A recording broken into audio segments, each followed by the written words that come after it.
Con su permiso, diputado presidente, saludo respetuosamente a los integrantes de la mesa directiva y a las diputadas y diputados de la 63ª legislatura. Los pueblos y comunidades indígenas en nuestro país tienen reconocimiento constitucional respecto a su conformación, desarrollo y organización interna como expresión jurídica de la pluriculturalidad de nuestra nación. Ahora bien,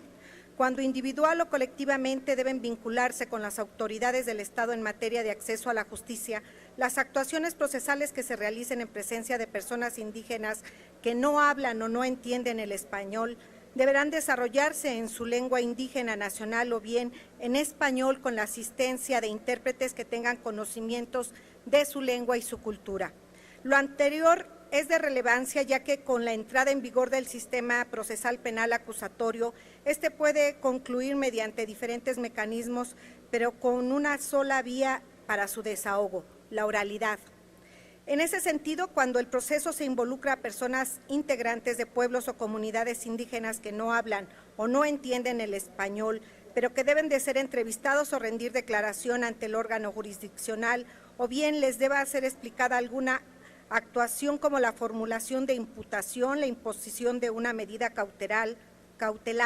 la prisión preventiva y desde luego el contenido y alcance de la sentencia dictada por la autoridad judicial, la oralidad como medio para que el justiciable indígena comprenda perfectamente el acto jurídico y sus consecuencias adquiere una doble naturaleza, de derecho procesal, pero principalmente de derecho humano. Para cumplir con la exigencia planteada, toda la actividad procesal debe de contar con tres características.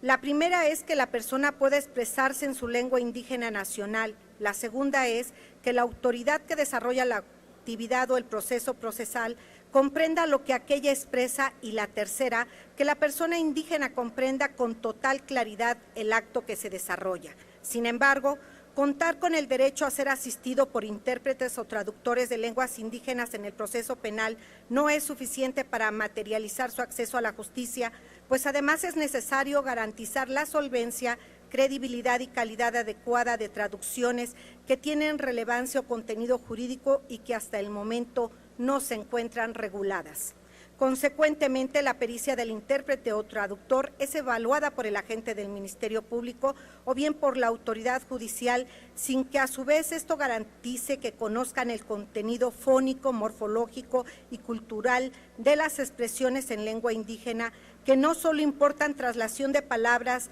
de estas al español y viceversa, sino que deben de ser además imparciales, conocedoras de los términos jurídicos que se utilicen y confiables para la autoridad respecto de lo que manifieste la persona indígena de que se trate. Dicho lo anterior, se puede afirmar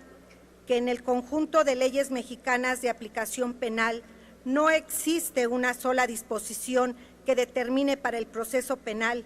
quién es o puede ser un intérprete o traductor de lengua indígena con el suficiente grado de pericia para hacer comprender a la autoridad respecto a la persona indígena y para hacer comprender a ésta respecto de la autoridad. Tal deficiencia es un proceso predominantemente oral, significa en términos de derechos humanos inaceptable, por la trascendencia de la imposición de una sanción penal como lo es la pérdida de la libertad. Para evidenciar aún más la problemática abordada en esta iniciativa, es necesario citar primero que de acuerdo con el Instituto de Lenguas Indígenas, nuestro país cuenta con 11 familias lingüísticas indoamericanas. 2. La población indígena en México en el año 2010 fue de 11.132.552 personas y por tanto que hablan alguna variante de las 11 familias lingüísticas señaladas. 3. La Comisión Nacional para el Desarrollo de los Pueblos Indígenas reveló que en el año 2010 en México el 9.9% de la población provenía de algún pueblo o comunidad indígena. 4. En el mes de febrero del año 2015, la Comisión para el Desarrollo de los Pueblos Indígenas informó que en México existen más de 8,000 indígenas recluidos en alguna cárcel del país. El 96% son hombres y la mayoría se encuentran privados de su libertad por delitos del fuero común. pero de acuerdo al Padrón Nacional de Intérpretes y Traductores de Lenguas Indígenas del Instituto Nacional de Lenguas Indígenas, únicamente se cuenta con 575 intérpretes traductores acreditados y certificados por esa institución. Con lo expuesto es evidente la necesidad de fortalecer y perfeccionar el derecho humano de las personas integrantes de pueblos o comunidades indígenas a ser asistidos por un intérprete o traductor en el proceso penal, y para ello debe reformarse el artículo 45 del Código Nacional de Procedimientos Penales, así como el artículo 10 de la Ley General de Derechos Lingüísticos de los Pueblos Indígenas, a fin de que el Instituto Nacional de Lenguas Indígenas sea la institución oficial encargada de la formación, capacitación, certificación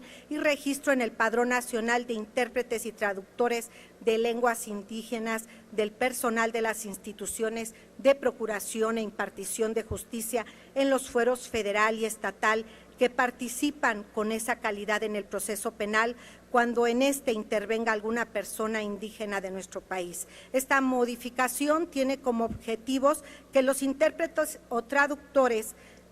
de lenguas indígenas que deben actuar en el proceso penal sean avalados por una institución pública que determine la suficiencia de sus conocimientos del lenguaje, de los usos y costumbres de la cultura indígena de que se trate, así como del proceso. Impone como obligación a las autoridades de procuración e impartición de justicia de los fueros federal y estatal que tengan personal capacitado, certificado y empadronado para actuar válidamente como intérprete o traductor de la lengua indígena. Y, por último, brindar certidumbre y certeza jurídica a las personas indígenas respecto a que los intérpretes o traductores oficiales tendrán el nivel de pericia suficiente para interactuar con ellos en el proceso penal. Como medida complementaria, considerando que la lengua indígena son válidas al igual que el español para cualquier asunto o trámite de carácter público y que la Federación y las entidades federativas tendrán disponibles y difundirán leyes y reglamentos en la lengua indígena que corresponda a los beneficiarios, se solicita a la Comisión Nacional de Desarrollos para los Pueblos Indígenas,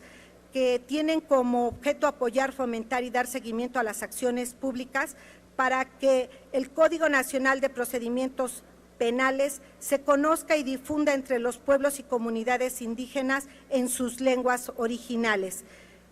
del español a las lenguas indígenas que determinen, sin que puedan ser inferiores a las familias lingüísticas indoamericanas contenidas en el documento denominado Catálogo de las Lenguas Indígenas Nacionales, variantes lingüísticas de México, con sus autodenominaciones y referencias geoestadísticas publicadas en el Diario Oficial de la Federación el 14 de enero del año 2008. Es cuanto, diputado presidente.